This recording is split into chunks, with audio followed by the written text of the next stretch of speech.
Injil Lukas pasal 1 ayat 26 sampai ayat 38. Demikianlah firman Tuhan.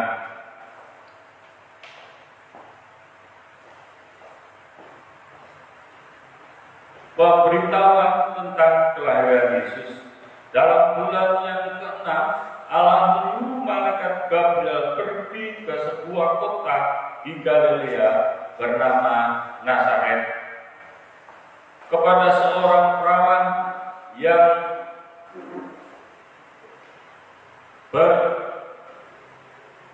bertunangan dengan seorang bernama Yusuf dari keluarga Daud. Nama perawan itu Maria. Ketika malaikat itu masuk ke rumah Maria, ia berkata, "Salam, hai engkau yang dikaruniai, Tuhan menyertai engkau." Maria terkejut mendengar perkataan itu, lalu bertanya di dalam hatinya, apakah arti salam itu? Kata malaikat itu kepadanya, "Jangan takut, hai Maria, sebab engkau beroleh kasih karunia di hadapan Allah. Sesungguhnya engkau akan mengandung dan akan melahirkan seorang laki-laki, dan hendaklah engkau menamai dia Yesus. Ia akan menjadi besar dan akan disebut Anak Allah yang Maha Tinggi, dan Tuhan Allah akan mengaruniakan kepadanya takhta Daud bapa leluhurnya, dan ia akan menjadi raja atas kaum keturunan Yakub sampai selama-lamanya, dan kerajaan tidak akan berkesudahan." Kata Maria kepada malaikat itu, "Bagaimana hal itu mungkin terjadi, karena aku belum bersuami?" Jawab malaikat itu kepadanya, "Roh Kudus akan turun atasmu, dan kuasa Allah yang Maha Tinggi akan menaungi engkau. Sebab itu anak yang akan kau lahirkan itu akan disebut kudus, Anak Allah. Dan sesungguhnya Elisabet sanakmu itu, ia pun sedang mengandung seorang anak laki-laki pada hari tuanya, dan inilah yang bulan yang ke-6 bagi dia, yang disebut mandul itu. Sebab bagi Allah tidak ada yang mustahil." Kata Maria, "Sesungguhnya aku ini adalah hamba Tuhan. Jadilah padaku menurut perkataanmu itu." Lalu malaikat itu meninggalkan dia. Nah, saudaraku,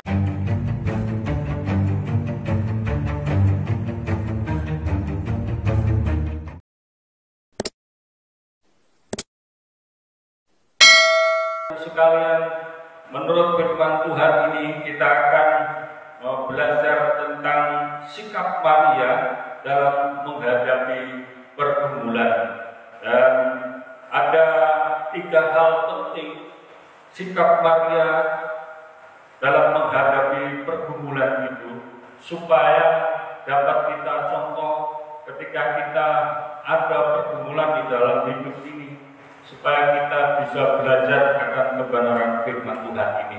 Nah, saudaraku, yang pertama kita akan belajar tentang pergumulan Maria itu. Ketika menghadapi pergumulan itu, dia bertanya kepada Tuhan dalam ayat 34 tadi yang kita baca.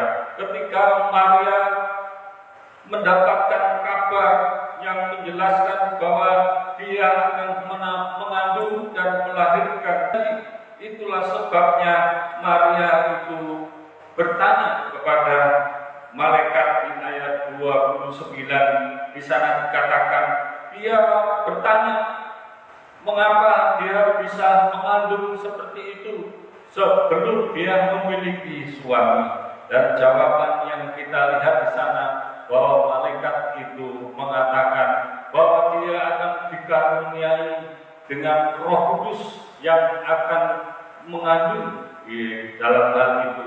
Saudaraku sekalian, ini menunjukkan bahwa sebenarnya dalam posisi manusia, Maria itu mengalami pergumulan yang luar biasa.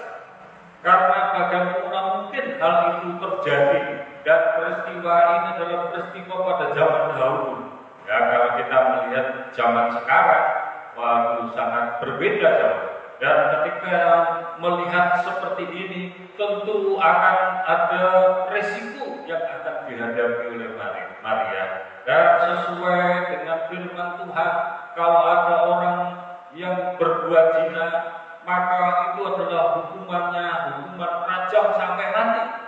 Waduh, saudaraku, tentu Maria akan berpikir yang seperti itu. Bagaimana mungkin bisa dia menghadapi pergumulan yang berat itu?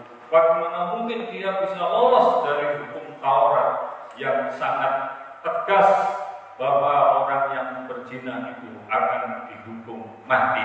Tetapi kenyataannya firman Tuhan mengatakan bahwa Maria itu mengandung Yesus itu oleh karena Roh Kudus. Dan ketika peristiwa itu terjadi, ternyata Maria itu tidak mengalami apa yang harusnya menurut hukum Taurat itu. Maria harus mati karena terjadi hal yang tidak wajar terjadi. Tetapi ternyata masyarakat menerimanya, dan semua menerimanya, pemerintah juga menerima kondisi Maria itu, sehingga Maria itu lepas dari hukum Taurat yang mengatakan orang berzina itu harus dihukum mati dengan lempar batu atau dirajam sampai mati.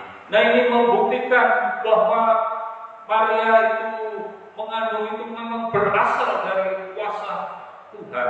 Dia mengandung itu karena berasal dari kuasa Roh Kudus yang luar biasa itu. Menurut pemikiran kita tidak mungkin itu terjadi, tetapi apa yang tidak terjadi dalam hidup kita itu mungkin terjadi kalau Tuhan itu melakukannya. Saudaraku, Tuhan itu Maha Kuasa. Dia dapat melakukan apa saja dan sesuai dengan kekuatan kuasanya yang maha tinggi itu. Sedangkan kita manusia tidak mungkin bisa melakukan itu. Nah, saudara, ketika kita menghadapi masalah pergumulan yang berat dalam hidup ini, kita harusnya bersikap seperti Maria, bertanya bagaimana mungkin itu terjadi. Ketika kita menghadapi sakit, penyakit, kita akan bertanya, bagaimana mungkin itu terjadi Tuhan. Kami hari ini mengalami sakit. Kalau kita mengalami kesedihan, bagaimana mungkin Tuhan kesedihan itu kami alami. Tapi Tuhan mempunyai maksud-maksud yang sungguh indah di dalam setiap apa yang terjadi di dalam kehidupan kita. Ingatlah, Tuhan itu menyertai dan memberkati Maria. Tuhan juga akan menyertai dan memberkati kita jika kita mau bertanya kepada Tuhan, supaya Tuhan itu memberi jawaban kepada kita. Saudaraku, yang kedua, sikap Maria ketika menghadapi pergumulan itu, dia merendahkan diri di hadapan Tuhan. Dikatakan ayat 38a di sana, aku ini adalah hamba Tuhan.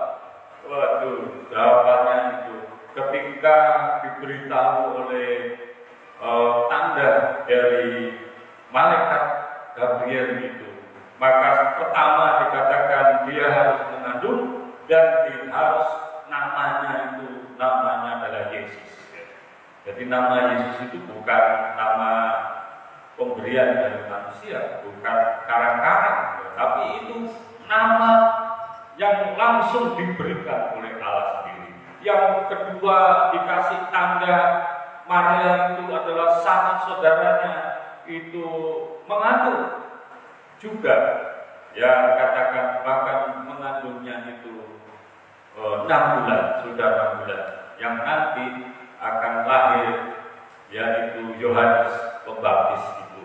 Nah, saudaraku, itu adalah tanda bagi Maria bahwa Tuhan bisa berbuat yang luar biasa dalam kehidupan seseorang. Dan ketika mengalami pergumulan yang seperti itu, Maria sudah mengerti ada hal yang berat di masa depannya.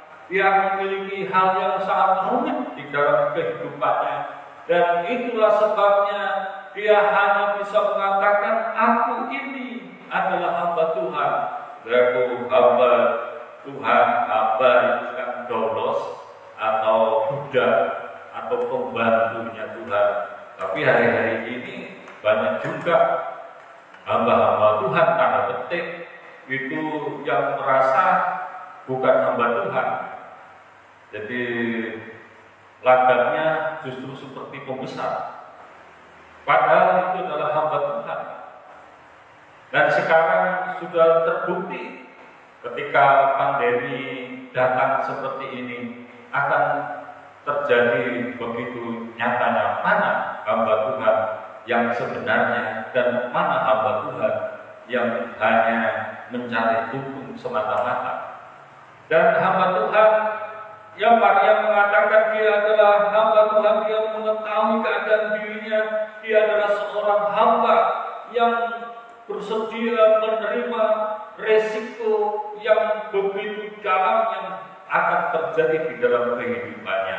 Maria sangat mengerti keadaan itu, meskipun tidak ada yang mustahil bagi Allah. Tentu bagi manusia itu pasti banyak mustahilnya, tetapi Maria itu lebih sanggup. Dia mengerti bahwa Allah itu berkuasa terhadap kehidupannya, maka Tuhan juga akan berkuasa memberikan jalan keluar dalam kehidupan Maria itu. Meskipun Maria mengatakan dia adalah seorang hamba Tuhan, dia harus sungguh-sungguh menjalankan firman Tuhan ini. Dan di dalam sejarah kehidupan Maria itu sungguh penuh dengan penderitaan lahir dan batin, oleh karena anaknya Yesus Kristus itu suatu saat nanti mati di Bukit Golgota untuk penebusan dosa seluruh umat manusia. Saudara sekalian, seharusnya kita juga demikian. Kalau kita menghadapi pergumulan yang hebat di dalam keluarga kita, ada pergumulan yang hebat di dalam kehidupan kita, kita harus seperti Maria, aku ini adalah seorang hamba, dan tetaplah kita mengatakan seperti itu. Ketika kita miskin, kita mengatakan aku ini seorang hamba Tuhan. Ketika kita bisa diberkati luar biasa oleh Tuhan sehingga kita menjadi orang kaya, dan jangan lupa kita juga mengatakan aku ini seorang hamba Tuhan. Ketika kita menyadari sikap hidup yang seperti ini, itu tercermin di dalam kehidupan kita, maka kita bisa menyadari betapa Tuhan memberkati kehidupan kita. Haleluya. Tuhan menyertai saudaraku sekalian ketika kita mendapat pergumulan dalam kehidupan kita. Hendaknya kita bersikap rendah seperti Maria yang mau menerima keadaan apapun yang terjadi dalam kehidupannya. Tuhan itu pasti akan menolong dan Tuhan itu akan menyertai. Kita juga akan disertai oleh Tuhan. Kita juga akan diberkati oleh Tuhan kalau kita mau merendahkan hati kita di hadapan Tuhan. Saudaraku sekalian, yang ketiga, sikap ketika Maria menghadapi pergumulan hidup itu, ia berserah di hadapan Tuhan. Di ayat 38b di sana, ya, apa yang Tuhan kehendaki biarlah itu terjadi di dalam kehidupan kita. Waduh, itu merupakan sikap yang luar biasa dari Maria. Sudah jelas di hidupnya itu akan ada sesuatu yang menusuk hatinya, seperti duri yang menusuk dalam jantungnya itu. Maria itu akan mengalami penderitaan oleh karena kehadiran Yesus Kristus di dalam kehidupannya. Tetapi dia mengatakan apa yang Tuhan kehendaki biarlah itu terjadi dalam kehidupan. Oh saudaraku sekalian, Maria ini sungguh orang yang beriman kepada Tuhan, sungguh orang yang rendah hati di hadapan Tuhan. Dia berserah kepada Allah, bukan pasrah ya. Berbeda ya dengan orang namanya pasrah bongkoan. Orang Jawa bilang, wah itu berbeda. Kalau pasrah bongkoan itu apa saja terjadi silakan saja, tetapi Maria ini berserah kepada Tuhan, bukan saja sekedar pasrah, tapi dia mau melakukan yang tidak baik sekalipun dari Tuhan. Dia mau menjalani, asalkan itu berasal dari Tuhan. Dan Tuhan tidak mungkin memberikan hal yang tidak baik kepada anak-anaknya. Tuhan tidak mungkin memberikan sesuatu yang jahat kepada anak-anaknya. Bahkan Tuhan Yesus mengajarkan tidak ada seorang bapak yang melihat anaknya minta roti lalu dibeli ulang. Itu menunjukkan kasih Tuhan yang luar biasa dalam kehidupan Maria. Maria itu memang menyerahkan diri kepada Tuhan sepenuhnya. Apapun yang terjadi di dalam kehidupannya, biarlah Tuhan yang melakukannya. Kalau Tuhan melakukan kehendaknya, maka dia juga percaya bahwa Tuhan membukakan jalan dalam kehidupan Maria. Saudara sekalian, demikian juga dengan kita. Hendaklah kita mau berserah diri kepada Tuhan. Biarlah Tuhan itu menolong kita, memberkati kita. Kalau kita diperintah Tuhan, mari kita lakukan perintah Tuhan.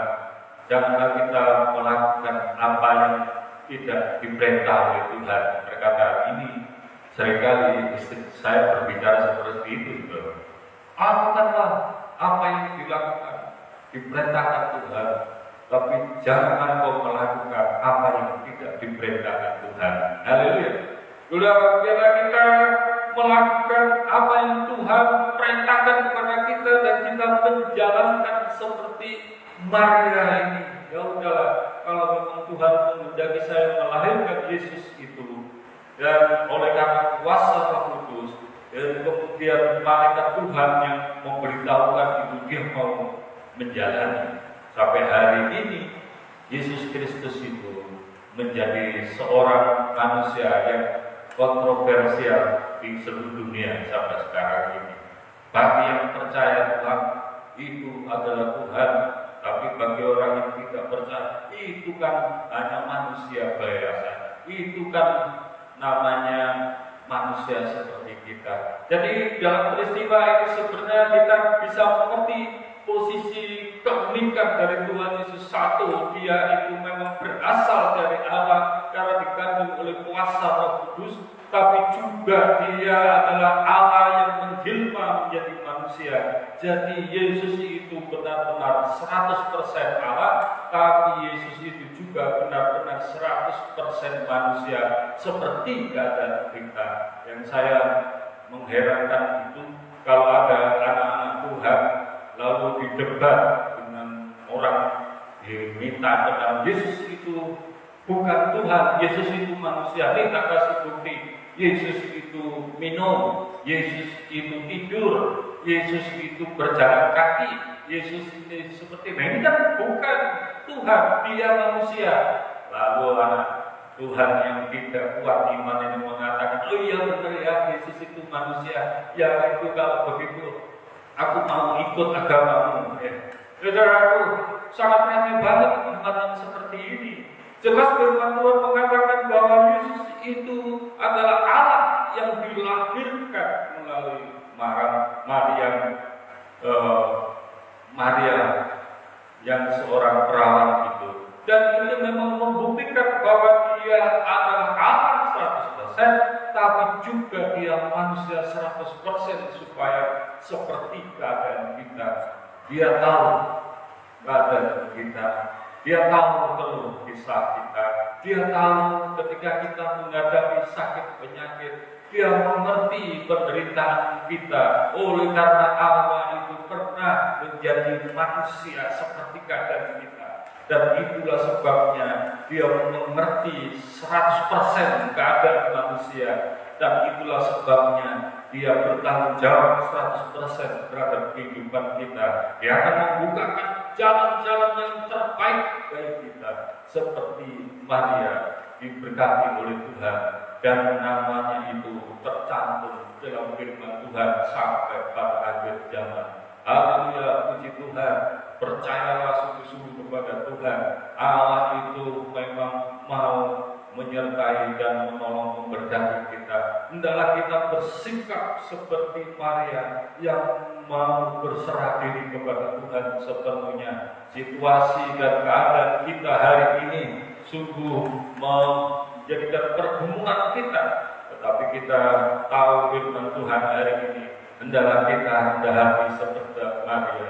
Hendaklah kita mengatakan, aku ini adalah seorang hamba Tuhan. Apa yang terjadi dalam kehidupan saya ini, biarlah terjadi sesuai kehendak Tuhan, dan Tuhan itu pasti membuka jalan bagi kita semua. Haleluya, puji Tuhan. Demikianlah firman Tuhan yang kita dengar ini, biarlah itu menjadi kekuatan bagi kita, penghiburan bagi kita, dan supaya dalam pergumulan kita hari ini kita bisa seperti Maria yang menerima anugerah dari Tuhan. Haleluya. Mari kita berdoa. Tuhan Yesus, Engkau memberkati kami semua yang sudah mendengarkan firman-Mu. Biarlah firman-Mu itu menetap dalam pikiran dan hati kami, sehingga kami boleh bersukacita, memuji, memuliakan nama-Mu. Dan ya Tuhan, biarlah kuasa-Mu sendiri yang menyertai kami, dan biarlah Tuhan menolong kami, supaya kami memiliki sikap seperti Maria yang menyandarkan diri sepenuhnya kepada Tuhan, karena Tuhan sendirilah yang akan menolong dan memberkati kami dengan berbagai macam cara dalam kehidupan kami. Terpujilah nama-Mu ya Tuhan Yesus, kiranya firman-Mu ini menjadi berkat bagi kami. Dalam nama Yesus kami sudah berdoa dan mengucapkan syukur. Haleluya. Amin. Puji Tuhan, kami kembali